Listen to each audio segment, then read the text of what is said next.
We're also learning new information about what Jason Meade says happened that day when he shot and killed Goodson. Tom Bosco continues tonight's team coverage. And members of the community have been waiting almost a year to see if charges would be filed in this case. Luann Stoya has that side of the story.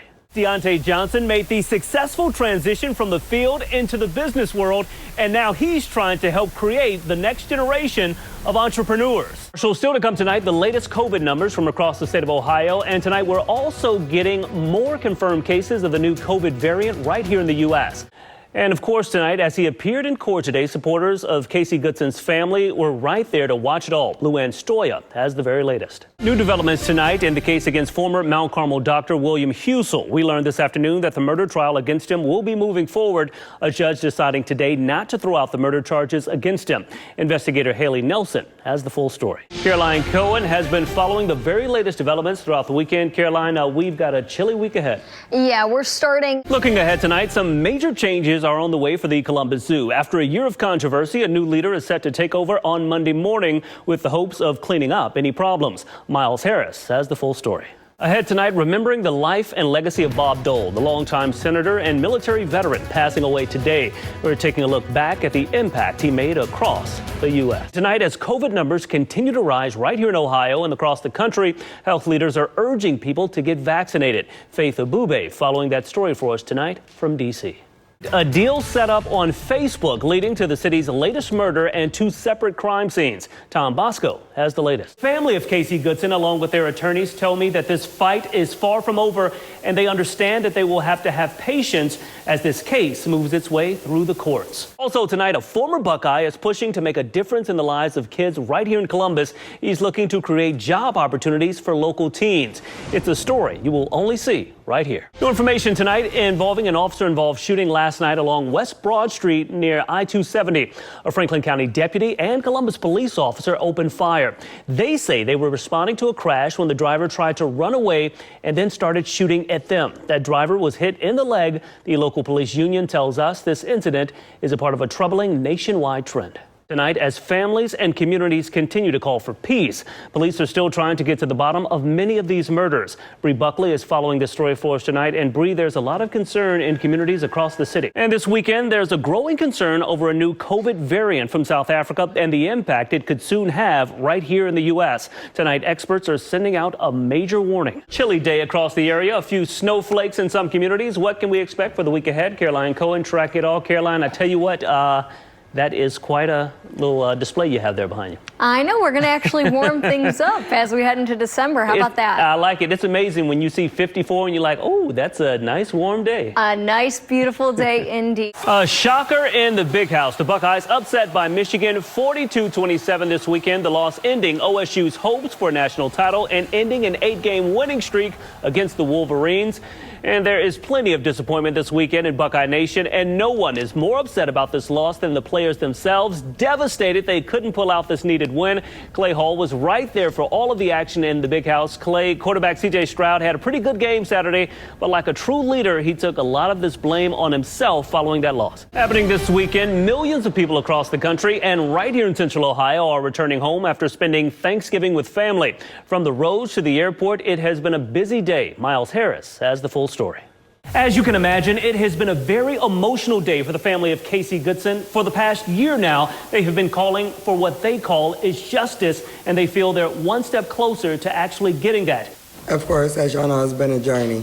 It's been a year. It's been a year of sadness. It's been a year of grief, a year of pain. But all I know that every day of this year that my family and I wake up, all we know to do is fight. And fight for what's right. Casey Goodson's mother, Tamala, overrun with emotions, relieved with the indictment of former Franklin County Deputy Jason Meade in connection with her son's shooting death, but worried about what's to come. We are fully aware that this is only the beginning of the fight. This was the first part of the fight. Also a part of that fight, a federal lawsuit filed against Meade and Franklin County. Family attorney Sean Walton detailing the suit. Obviously, we know what Jason Meade's liability is here. He was an individual that targeted, pursued, and shot and killed Casey from behind walking into his own home. But Franklin County is also liable for Jason Mead's actions. And not just because they employed Jason Mead, but because they trained Jason Mead. They supervised Jason Mead. They allowed Jason Mead to operate with impunity. Goodson's mother telling me the family is relying on faith to get them through, remaining firm in their calls for justice. Also promising to keep Casey's name and memory alive. And we will always and forever, every single day of our lives, my family and I will always scream, what is it, y'all? Justice for Casey! The family of Casey Goodson, along with their attorneys, tell me that this fight is far from over, and they understand that they will have to have patience as this case moves its way through the courts. Rodney Dunigan reporting. Deontay Johnson made the successful transition from the field into the business world, and now he's trying to help create the next generation of entrepreneurs. The whole boutique experience is always like you want to find things, you want to look through things. If you're looking for the hot new sneaker on the market, those in the know turn to Soul Classics in the short north. Higher grade canvas, your laces aren't your cheap cotton laces. Former Buckeye Deontay Johnson is the owner of the popular boutique shoe shop. And just like his days, paving the way for the tailback into the end zone, he's working to clear a path to a bright future for local kids. How can we expose young people to career paths that they don't know about? His company has teamed up with Vans Shoes to create a pretty unique career exploration program for kids right here in Central Ohio. The program aims to expose kids to careers, and we're not only talking about fashion. And it's not just the idea of design, because I think that's what everybody's kind of gravitating towards. It'll be their finance team, there'll be legal. Our goal is to put people in front of as many paths as possible, because you may not want to be graphic design or whatever like that, or shoe designer. You might get interested in this legal side or marketing side or PR side and decide that that's the route for you. Program participants will spend time learning from corporate leaders at Vans and also working with the team at Soul Classics. Youngsters will even be working on a shoe design that could actually be put on the market. Johnson believes it can be a life-changing experience. I think it's important for us to find somebody, find a couple of people that we can teach these different jobs and careers to, so that way they can aspire to be something greater than what they're accustomed to. The selection process for the program kicks off next month. For more information on how to apply, simply head on over to our website and click this story. In the short north, Rodney Dunigan reporting. It was back in June when young mother of three, Amanjane Jones, was gunned down in the streets of Columbus. Since then, the case has simply hit a dead end, and now her family is left to deal with yet another blow. See, this thing just come right on off like this. A tough start to the holiday season for Tamika Jones, showing us the damage from where crooks recently broke into her home. They pushed it in the air conditioner. I got it in my daughter's room back there on the floor.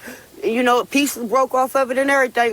This just the latest difficulty for the family. This past summer, her 21-year-old daughter, Amanjane, discovered shot to death in her car in the King Lincoln district, leaving her three young children without their mother. At this point, the killer's still on the loose. It's like I don't have nothing left in my heart. It's it's gone. It feels so weak. As the family deals with the loss of Amanjane, now the latest gut punch with this home break-in. It's going to be hard. I don't think I'm going to make it. I hope I do, but I don't think I'm going to make it. I just want my baby back. Jones also tells me that this has certainly been a tough holiday season as the family deals with all of these mounting issues. But she stresses that she's trying to remain strong for her grandchildren. In Columbus, Rodney Dunigan reporting.